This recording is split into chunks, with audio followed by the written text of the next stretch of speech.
लोग आपके ताबे क्यों हो जाते हैं?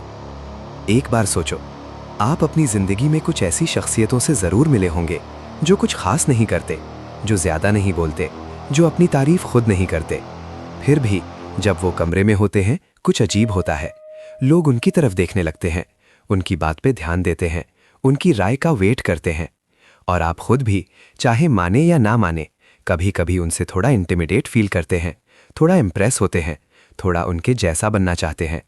ये शख्सियत आपका कोई बॉस हो सकता है, कोई रिश्तेदार हो सकता है, कोई दोस्त हो सकता है, या कोई बिल्कुल अजनबी जिससे आप बस एक दफ़ा मिले और वो मुलाकात आज भी याद है। सवाल ये है कि वो ऐसा क्या करते हैं? क्या वो कोई स्पेशल टेक्निक यूज़ करते हैं? क्या वो कोई स्क्रिप्ट फॉलो करते हैं? क्या उन्हें किसी ने सिखाया है ये सब? जवाब आपको हैरान कर देगा। वो कुछ अलग नहीं करते, वो कुछ ज़्यादा नहीं करते, वो एक्चुअली बहुत कम करते हैं। लेकिन जो करते हैं वो इतनी गहरी समझ के साथ करते हैं कि दुनिया ऑटोमेटिकली उनके आगे झुक जाती है। और आज मैं आपको वो समझ दूंगा, पूरी, सीधी, बिना किसी लफाजी के। इंसान की फितरत में एक चीज हार्ड वायर्ड है और वो है हायरार्की। हम चाहे कितने भी मॉडर्न हो जाएं, चाहे डेमोक्रेसी की बात करें, इक्वालिटी की बात करें, लेकिन हमारे प्रिमिटिव दिमाग के अंदर एक ऐसा हिस्सा है जो हमेशा ये करता रहता है कि अपने आसपास के लोगों को रैंक करता रहता है। कौन ऊपर है, कौन नीचे है, कौन सेफ है, कौन थ्रेट है। ये रैंकिंग सिस्टम एक सेकंड में काम करता है। आप किसी से मिलते हैं और आपका दिमाग आपकी मर्जी के बगैर फौरी तौर पर डिसाइड कर लेता है कि इस इंसान को कितनी इंपॉर्टेंस देनी है। और वो डिसीजन किस चीज पे बेस्ड होता है? फैक्ट्स पे नहीं, अचीवमेंट्स पे नहीं, डिग्रीज पे नहीं। वो डिसीजन बेस्ड होता है सिग्नल्स पे, छोटी छोटी चीजों पे जो अक्सर हम कॉन्शियस लेवल पर नोटिस भी नहीं करते।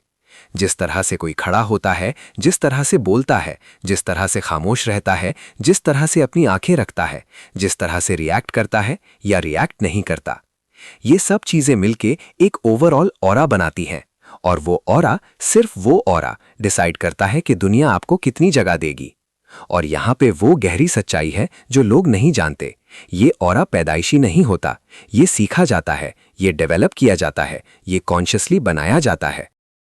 चलते हैं 1970 की अमेरिका में। एक नौजवान है, जिम। कोई खास बैकग्राउंड नहीं, गरीबी में पला, ना कोई कनेक्शंस, ना कोई सिफारिश।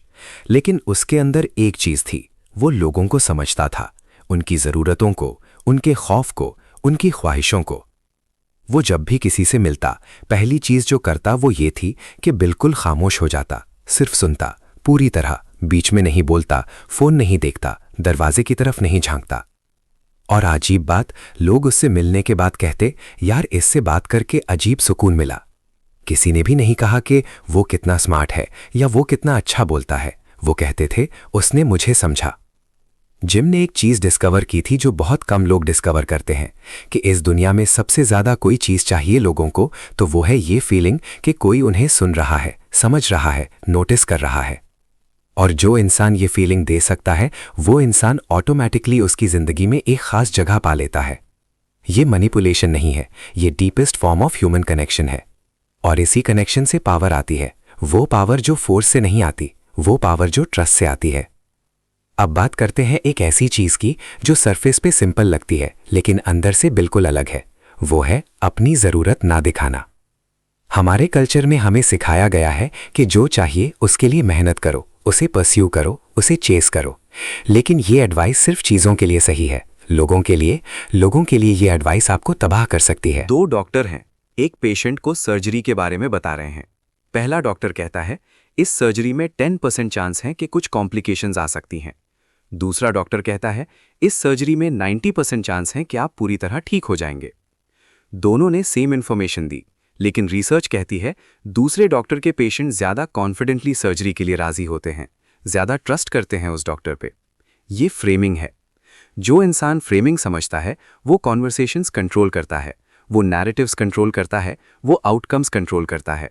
और सबसे खास बात, ये कोई कॉम्प्लिकेटेड स्किल नहीं है, ये सिर्फ ये है कि आप जानते हैं कि सेम चीज को पॉजिटिव एंगल से कैसे प्रेजेंट करें, कि आप जानते हैं कि कॉन्वर्सेशन को कहां ले जाना है, कि आप जानते हैं कि कौन सा सवाल पूछना है इंस्टेड ऑफ कौन सा जवाब देना है। क्योंकि जो सवाल पूछता है वो कॉन्वर्सेशन लीड करता है, जो जवाब देता रहता है वो फॉलो करता है। एक और चीज है, और ये थोड़ी अनकंफर्टेबल है लेकिन मैं आपको सच बोलूंगा। इंसान वो नहीं सोचते जो वो सोचते हैं कि वो सोचते हैं। मतलब क्या?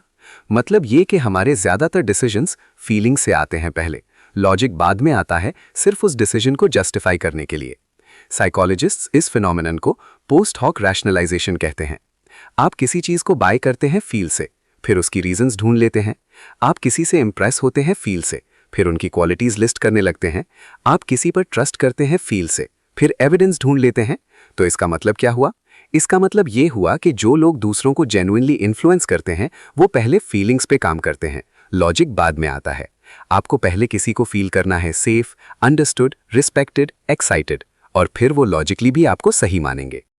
इसलिए वो लोग जो सिर्फ फैक्ट्स और लॉजिक यूज करते हैं कन्विंस करने के लिए, वो बहुत ज़्यादा मेहनत करते हैं और फिर भी हारते हैं।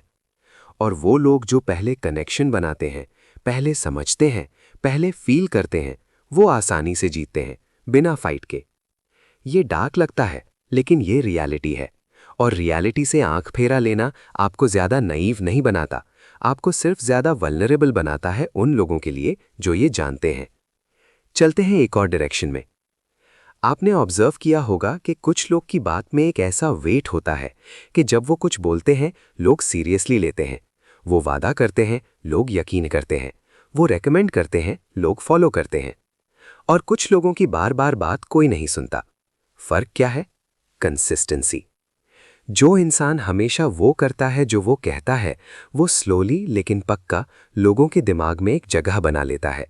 उसकी क्रेडिबिलिटी बिल्ड होती है, और क्रेडिबिलिटी ये वो करेंसी है जो रियल वर्ल्ड में सबसे ज़्यादा काम आती है। लेकिन यहाँ पे एक और एंगल है, सिलेक्टिव कंसिस्टेंसी। इसका मतलब ये है कि आप सिर्फ वो चीज़ें कमिट करो जिन्हें आप एक्चुअली पूरा कर सको। ज़्यादा वादे मत करो, ज़्यादा प्रॉमिसिंग मत करो, ज़्यादा गारंटी मत दो। जो इंसान 10 चीज़ें प्रॉमिस करता है और 7 पूरी करता है, वो 3 फेलियर्स के लिए याद किया जाता है। जो इंसान 3 चीज़ें प्रॉमिस करता है और तीनों पूरी करता है, वो रिलायबल। दुनिया में सबसे ज़्यादा ओवर एस्टिमेटेड चीज़ है प्रॉमिसेस करना, और सबसे ज़्यादा अंडर एस्टिमेटेड चीज़ है छोटी छोटी कमिटमेंट्स को कंसिस्टेंटली पूरा करना। जब लोग देखते हैं कि आप हमेशा वो करते हैं जो कहते हैं, वो आप पर डिपेंड करने लगते हैं, और डिपेंडेंस प्यार से भी ज़्यादा गहरा रिश्ता बनाता है कभी कभी। अब एक चीज़ और ये मुझे लगता है सबसे ज़्यादा इग्नोर की जाती है, पेशेंस। हम एक ऐसे ज़माने में रहते हैं जहाँ सब कुछ फास्ट चाहिए, fast results, fast success, fast attention, fast validation. और यही वजह है कि जो इंसान जेन्युइनली पेशेंट है वो क्राउड से बिल्कुल अलग दिख जाता है।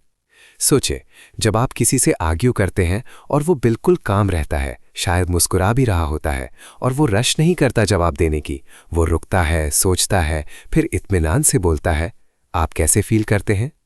ज़्यादातर लोग एक अजीब सी ऑ फील करते हैं, थोड़ा अनकंफर्टेबल भी होते हैं, क्योंकि उनका इमोशनल आउटबर्स्ट सामने वाले के स्टोइक साइलेंस के सामने काफ़ी चाइल्डिश लग रहा होता है। और वो इंसान जिसने एक लफ्ज़ एक्स्ट्रा नहीं बोला, वो उस आर्ग्यूमेंट में जीत चुका होता है बिना फाइटिंग के। ये पेशेंस की पावर है। एक और साइकोलॉजिकल ट्रूथ जो रॉबर्ट ग्रीन ने अपनी रिसर्च में रिपीटेडली हाईलाइट की, लोग जो देखते हैं वो मानते हैं। मतलब ये कि आपकी बॉडी लैंग्वेज, आपका ड्रेसिंग, आपका एनवायरनमेंट, आपका सर्कल, ये सब मिलके एक स्टोरी सुनाते हैं, और वो स्टोरी चाहे आप कुछ बोले या ना बोलें, लोगों के दिमाग में एक इमेज बनाती है। हिस्ट्री में ऐसे बहुत से लोग हैं जिन्होंने अपनी इमेज इतनी केयरफुली मैनेज की कि वो खुद से कहीं ज़्यादा पावरफुल लग रहे थे, और वो लगना इवेंचुअली रियलिटी बन गया, क्योंकि लोग उन्हें ट्रीट करने लगते हैं वैसे जैसे वो पावरफुल हैं। और जब लोग आपको ट्रीट करते हैं जैसे आप पावरफुल हैं, आप एक्चुअली ज़्यादा कॉन्फिडेंट, ज़्यादा डिसाइसिव, ज़्यादा इफेक्टिव हो जाते हैं। ये एक सेल्फ फुलफिलिंग प्रोफेसी है, और ये स्टार्ट होती है अपनी आउटर प्रेजेंटेशन से। इसका मतलब एक्सपेंसिव क्लोथ्स पहनना नहीं है। इसका मतलब ये है कि आप जो भी पहनो वो इंटेंशनली पहनो, जहाँ भी जाओ इंटेंशनली जाओ, जब भी बोलो इंटेंशनली बोलो। इंटेंशन वो चीज़ है जो एमेच्योर और प्रोफेशनल में फ़र्क करती है, वो चीज़ जो कन्फ्यूज्ड और क्लियर में फ़र्क करती है, वो चीज़ जो ऑर्डिनरी और रिमार्केबल में फ़र्क करती है। अब हम आते हैं उस जगह पे जहाँ मैं चाहता हूँ कि आप रुक के सोचें। ये सब जो हमने बात की, scarcity, silence, framing, patience, consistency, emotional mastery, ये सिर्फ पावर गेन करने के टूल्स नहीं हैं। ये वो चीज़ें हैं जो एक इंसान को जेन्युइनली मैच्योर बनाती हैं, जेन्युइनली ग्राउंडेड बनाती हैं, जेन्युइनली वर्दी बनाती हैं उस इन्फ्लुएंस के जो इसके बाद नेचुरली आता है। क्योंकि यहाँ पे एक सीधी सी सच्चाई है, जो इंसान सिर्फ पावर चाहता है वो कभी जेन्युइनली पावरफुल नहीं होता। वो हमेशा डरता रहता है, हमेशा इनसिक्योर रहता है, हमेशा प्रूव करता रहता है। जो इंसान पहले अपने आप को बिल्ड करता है, जो पहले अपनी खूबियों पे काम करता है, अपनी कमज़ोरियों को समझता है, अपनी वैल्यूज़ के साथ ऑनेस्ट रहता है, वो एक ऐसी प्रेजेंस डेवलप करता है जो फोर्स से नहीं आती। वो प्रेजेंस आती है सब्सटेंस से। और सब्सटेंस वो चीज़ है जो फेक नहीं की जा सकती, वो फील होती है इंस्टेंटली, रूम में दाखिल होने से पहले भी। तो ये था आज का सफ़र। हमने बात की कि इंसान का दिमाग स्टेटस और हायरार्की को कैसे ऑटोमेटिकली डिटेक्ट करता है। हमने बात की कि नीडीनेस क्यों रिपेल करती है और अबंडेंस क्यों अट्रैक्ट करती है। हमने सीखा कि फ्रेमिंग क्या होती है और कॉन्वर्सेशंस एक्चुअली कौन लीड करता है। हमने समझा कि लॉजिक से पहले फीलिंग्स काम करती हैं और जो ये जानता है वो हमेशा आगे रहता है। हमने देखा कि कंसिस्टेंसी क्यों दुनिया की सबसे अंडररेटेड पावर है। हमने एक्सपीरियंस किया कि साइलेंस में कितना वेपन छुपता है। और हमने ये जाना कि रियल पावर सब्सटेंस से आती है, शो से नहीं। ये सब आपको कोई स्कूल नहीं सिखाता, कोई सिलेबस कवर नहीं करता, क्योंकि जब लोग ये जानेंगे तो वो इजीली कंट्रोलेबल नहीं रहेंगे। लेकिन आपने आज जाना, अब क्या करेंगे इस नॉलेज का ये सिर्फ आप डिसाइड करेंगे। एक लास्ट चीज कहनी है मैंने। दुनिया बहुत अजीब जगह है। यहाँ वो लोग जो सबसे ज्यादा डिजर्व करते हैं हमेशा सबसे ज्यादा नहीं पाते। वो लोग जो सबसे मेहनत करते हैं हमेशा सबसे ज्यादा रिवॉर्डेड नहीं होते। वो लोग जो सबसे ज्यादा ऑनेस्ट है हमेशा सबसे ज्यादा ट्रस्टेड नहीं होते। ये अनफेयर है, ये दर्द देता है और ये सच है। लेकिन सच ये भी है कि जो लोग ह्यूमन नेचर को समझते हैं, जो लोग ये जानते हैं कि इंसान एक्चुअली कैसे काम करता है, वो इस अनफेयर दुनिया में भी अपना रास्ता निकाल लेते हैं, अपनी जगह बना लेते हैं, अपने लोगों को फाइंड कर लेते हैं। और वो अकेले नहीं चलते, लोग खुद उनके साथ चलने के लिए आते हैं। यही तो पावर है ना, असली पावर। जब आपको फोर्स नहीं करना पड़ता, जब आपको कन्विंस नहीं करना पड़ता, जब लोग अपनी मर्जी से, अपनी खुशी से आपके साथ चलते हैं। मंजिल तक पहुंचना टाइम लेता है, मेहनत लगती है, खुद से बहुत सारी अनकंफर्टेबल सच्चाइयां एक्सेप्ट करनी पड़ती हैं। लेकिन जो वहां पहुंच जाता है वो जिंदगी को बिल्कुल अलग नजरिए से देखता है और जिंदगी भी उसे बिल्कुल अलग नजरिए से देखती है। अगर आज की ये बातें आपके दिल में कहीं उतर गई हैं तो ये वीडियो यहां रोक के अपने किसी एक दोस्त को भेजो। उस दोस्त को जो टैलेंटेड है, जो मेहनत करता है, लेकिन जिसे लगता है कि दुनिया उसे वो नहीं दे रही जो वो डिजर्व करता है। शायद ये वीडियो उसके लिए कुछ बदल दे।